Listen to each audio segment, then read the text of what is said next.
Welcome to the Unlist.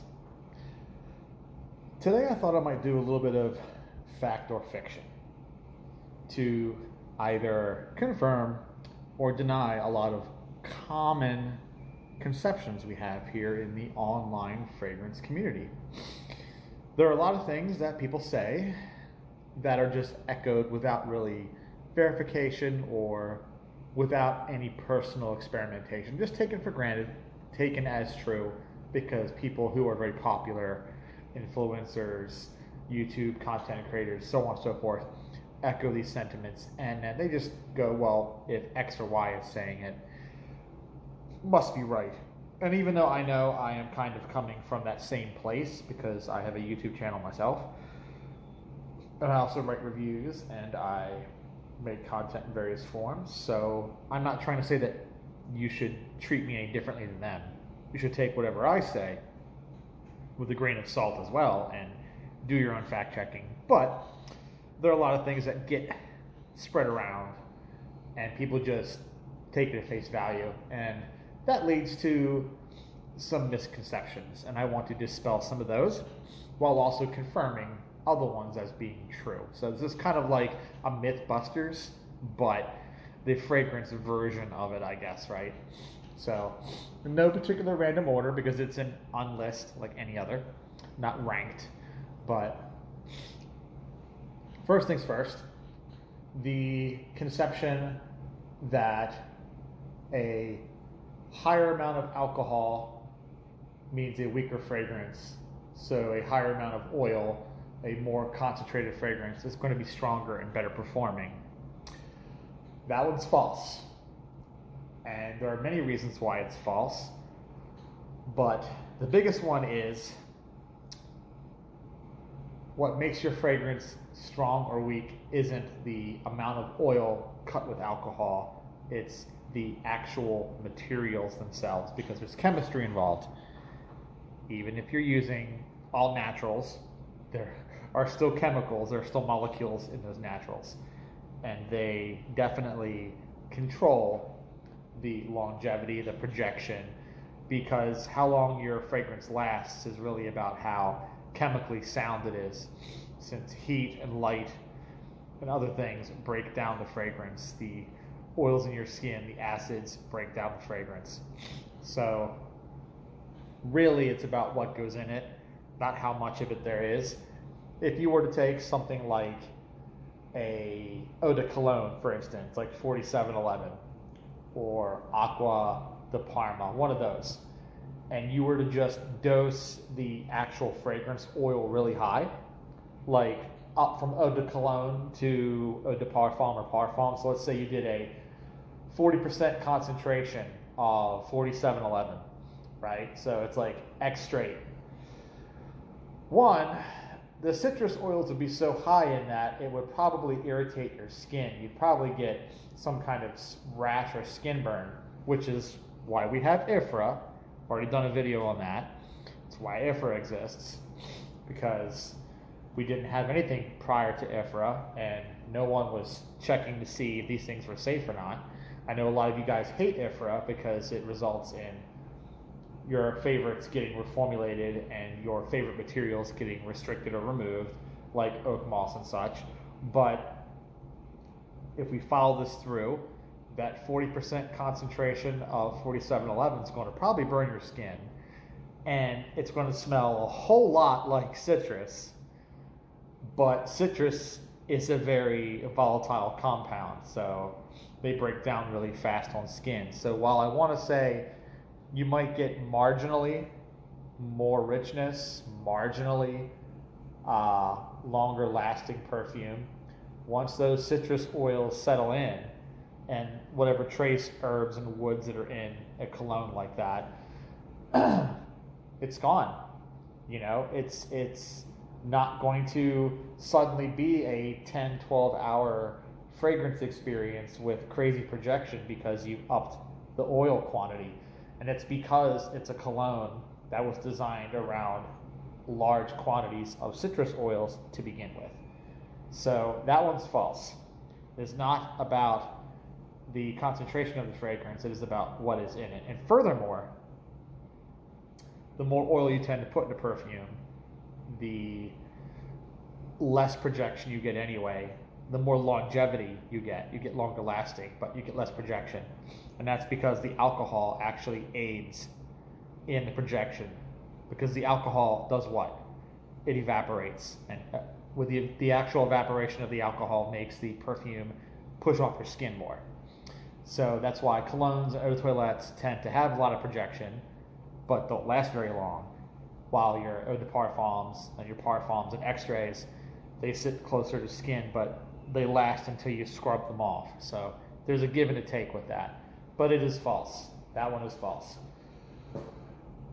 Now the next one, and this one is that the price of materials makes for a better perfume. The more expensive it is, objectively speaking, the higher quality it's going to be. And I want to say that one is kind of true. So I want to say that one is, for sake of a binary yes or no, that one is true, but to an extent. And I say that because a lot of perfume pricing is not about the formula. It's about the market placement of the brand, the conception of them being a luxurious brand, of being a status brand. You having this brand means that you're an important person, you are elevated in society. If you've done any kind of socioeconomic studies, if you've studied anything about economics, about luxury goods in general, you know, a lot of people don't buy luxury products for what they can do. They buy them for the statement they make. And the fact that they can say, I spent this much money on this and you cannot, so I'm better than you.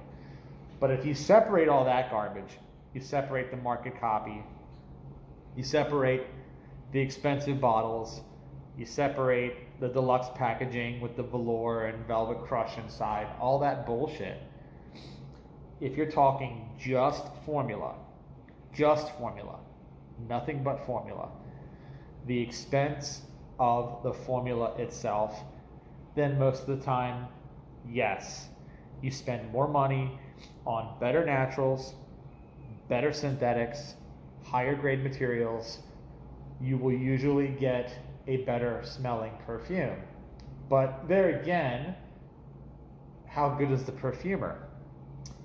Does the artistic direction of the brand or the perfumer align with your tastes? Because you can have the highest quality materials in the world, but if you're making a fragrance that's designed to smell like bubblegum shower gel, like a really expensive version of Invictus, you don't like Invictus. So a more expensive version of Invictus is objectively superior than a cheaper one. It's better materials, but it still smells like Invictus, and you're still not going to like it. That's why a lot of people don't like Amorous by Maison Francis Kurkdjian, because Amorous is a kind of an upmarket version of that kind of fragrance. It predates Invictus, though, by a year, so it's really the other way around. Invictus would be a downmarket version of that kind of perfume, but that's a more expensive product with better materials, but it still smells highly commercial, and people don't like that. But if you're looking for a fougere or a chypre, or maybe you want a blue fragrance, whatever you're after, if you know that the brand spends more money on formula, takes better care of materials, then yes, you are going to get a better perfume, but you can't really parse the formula cost from the finished product cost, because again, like I said, the finished bottle of the perfume, it's marketing, that's luxury flex, if you will. You're just trying to make a statement with how much money you drop. So that's why it's yes with a caveat, because when you spend $600 on a bottle of Creed, that's not necessarily all materials. So you may even in some cases find a $200 bottle, some other brand that has better formula, more expensive formula, than that $600 bottle of Creed. At one point in Creed's history, like you go back 20 years, okay, at one point in Creed's history, when they weren't so overblown, they were still expensive, but they weren't so overblown. One could argue that you were paying a portion of that cost back when they were around like $200, right? One could argue that you're buying an $80 bottle of some designer, but you double that to $160, $200 for a bottle of Creed, you were getting a much better product. You just have to, again, like the style. And I can do that with, I can do that with some fragrances that Creed makes that were either very close to designers or based off the same brief, actually. Very infamous one would be, a lot of y'all know this one, would be the Green Irish Tweed versus Cool Water argument. Green Irish Tweed and Cool Water, the Green Irish Tweed formula is more expensive. How much more expensive? I don't know exactly. I haven't really tabbed it up in a while, but when they were both contemporary fragrances, now they're 40 years in the rearview mirror, both of them, right? Both of them are well, Cool Water's not yet 40, but Green Irish Tweed is 40 this year. They were both very expensive formula, but Git was more expensive because it had a higher incidence of naturals. It was also a slightly different, older version of the same general theme that perfumer Pierre Bourdon would go on to modify for Cool Water, right? They're not exactly the same, but you can smell the lemon verbena and the other naturals coming through the Green Irish Tweed, okay? Whereas with the Cool Water, it's a lot more synthetics. They were very expensive synthetics back then, okay? And Ambroxan was very expensive in the 80s. So again, the original Cool Water formula wasn't cheap by any measure. Now it would be cheap, 40 years again in the rearview mirror. But you could definitely tell that Green Irish Tweed was a higher quality fragrance. It's just, again, a lot of the pricing that went into that was not necessarily the formula. It was the brand image and the fact that you're buying into Creed, you know? So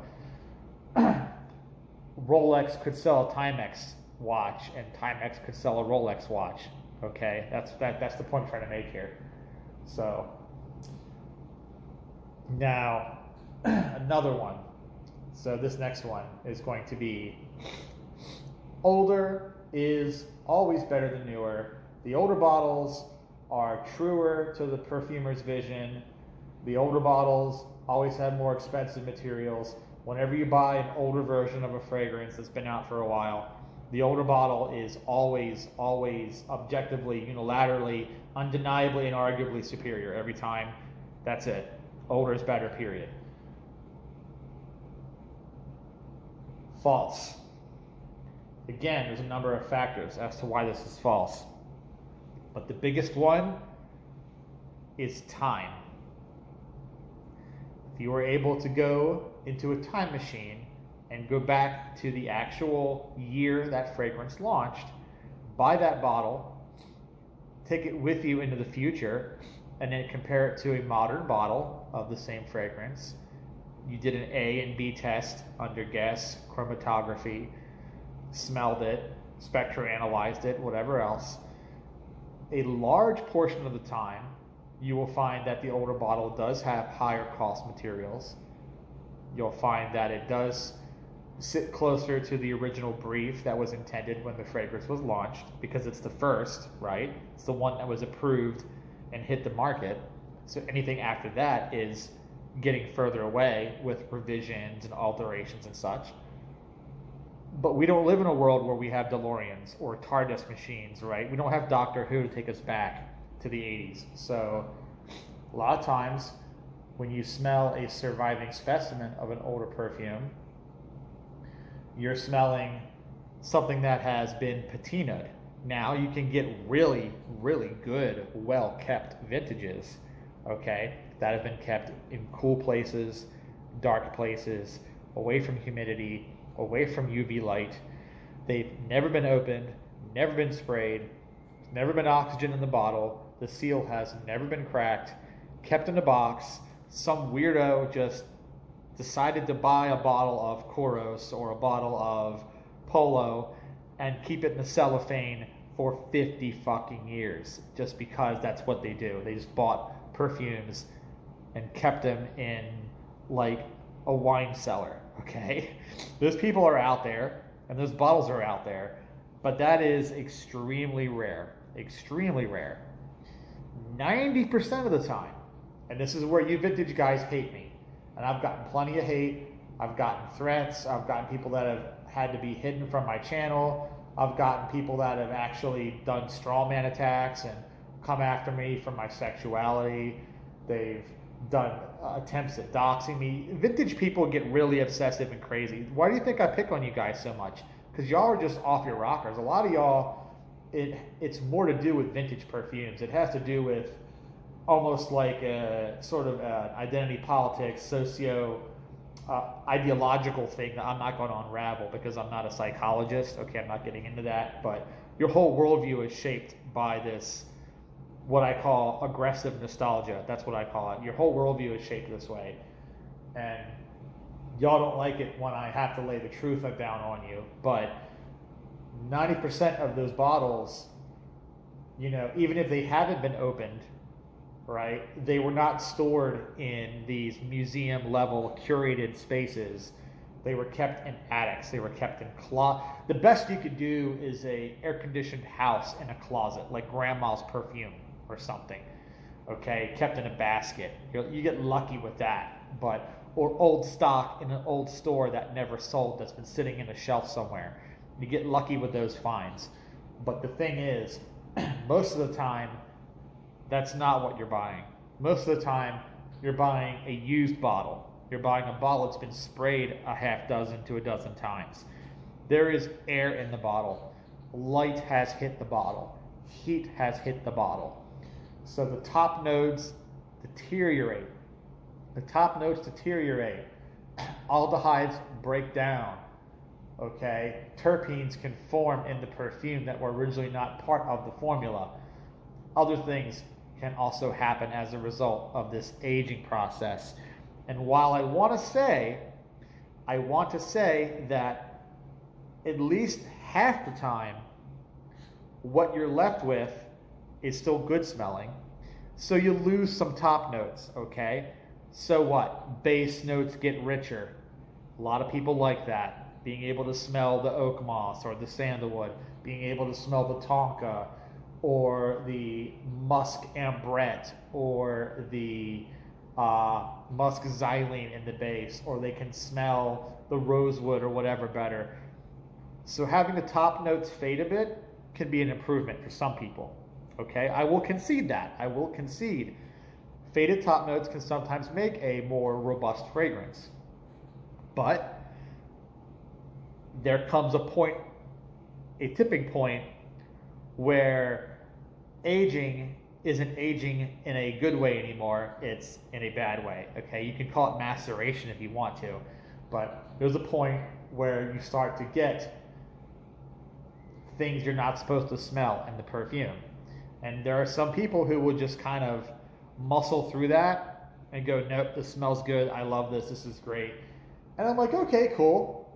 You know, a wilted bottle of 40 Love, which was made back in the 40s, but a wilted bottle of 40 Love is still probably going to be really good to me, even though I know it's probably only 2/3 of what it used to be after like 60, 70 plus years of time on Earth.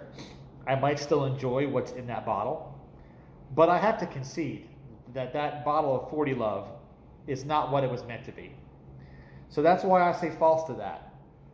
And then the other reason, which is not as clear to some of you, some revisions are done to perfumes by the perfumer to correct a mistake or to make what they think is an improvement. Okay? One of the biggest examples of that is Koros. Pierre Bourdon did not like the original formula of Koros. He thought the Cinerome Atomalis was dosed too high. There are interviews you can watch to back this up. I can point to stuff Okay, I can't link it in the comment section because I don't know where it is anymore, but it's out there on the internet. Interviews in French, you have to get subtitles, but French interviews, and he said he did not like the finished version of Koros because the musk was dosed too high, but that's what Charles the Ritz at the time wanted. It's what the evaluator wanted. Later years, when Gucci Group bought YSL and took over that brand, 1993, he was brought in to make a flanker. Some of you know the flanker, Koros Fraîcheur. Okay, Koros Fraîcheur, clear bottle, more of a chypre, less of a fougere, lighter, little more sporty version of Koros. I like Fraîcheur a lot. It's a unicorn, really expensive, but he used the opportunity while making Fraîcheur to adjust the original Koros. And when he adjusted the original Koros, he brought the musk level down to where he had wanted it in 81, where he originally had hoped it would stay. A lot of you still double down that the Ritz bottles are superior. And I'm like, okay, if you prefer the Ritz bottles, go right ahead. But you cannot say it's the original perfumer's vision, because the perfumer is on record denying that. The perfumer is on record saying, I like the early 90s bottles better because that's what I wanted it to be all along. So there you go. Older isn't always better. So that's false. It is a case-by-case, individual scenario. Now, let's do some more, okay? Let's do some more. All right. Now this one is fragrances smell better after you've let some air get in the bottle. After you've used them a little bit, they open up and they improve. So when you buy a bottle and you spray it a couple times, you should sit, not make up your mind right away, and revisit the fragrance later. Okay? That one is true. And it's true for much the same reason that the previous one was false. And once again, it comes down to physics. It comes down to chemistry. When you buy a brand new fragrance, it's in a vacuum. There's no air in that bottle. Now, with a splash bottle, you only have to crack it open, let air in, and then close it again, and never actually wear the fragrance. But with a spray bottle, you can't do that. You've got to actually spray some of the perfume out.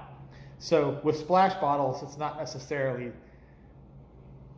true, I guess, because with a splash bottle, the moment you open it up, the process begins. But with a spray bottle, a lot of times, and I don't care if this is an all synthetic perfume or an all natural one or somewhere in between, but when you buy a brand new bottle, that formula has not touched air since it was bottled. So when you wear it a handful of times, you let a little bit of air in the bottle, then the fragrance begins to oxidize and it begins to evaporate. And that can give you the sense that it is opening up, that it is getting stronger, that it's getting richer, because that breakdown point is beginning. And it's also one of the reasons why a lot of brands try to put expiration dates on perfumes. Use this up before X number of years, the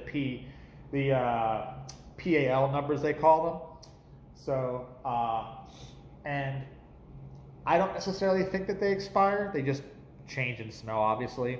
But it is true that if you buy a bottle of perfume, you need to wait some time after you use it a handful of times, because the way that perfume is going to be for the majority of its life, like however many years you're going to own that bottle, right? However long it takes you to finish that bottle, you won't know what that is like until you've had some air in the bottle first.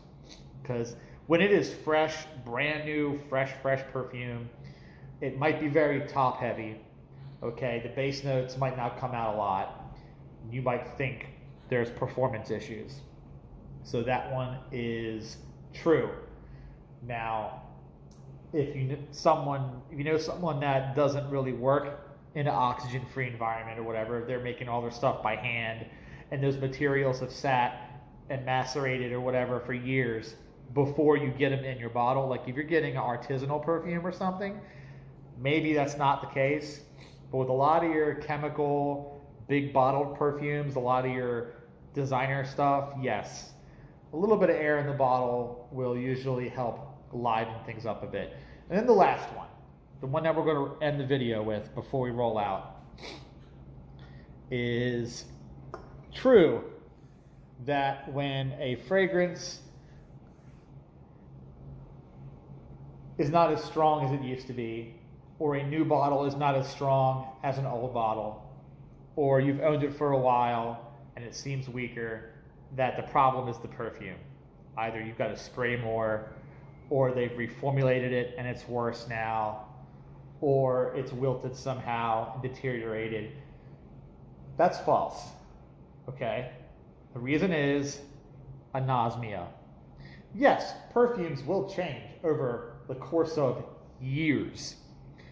But people say this after only months. People say this after buying a bottle of perfume and wearing it for maybe 1 year. They've only owned the bottle for 1 year and they're like, yeah, I can't smell it anymore. I think it's spoiled now. Or they will finish an old bottle and immediately buy a new bottle and go up, the new one's weaker, I can't smell it. They've reformulated it. They destroyed the perfume.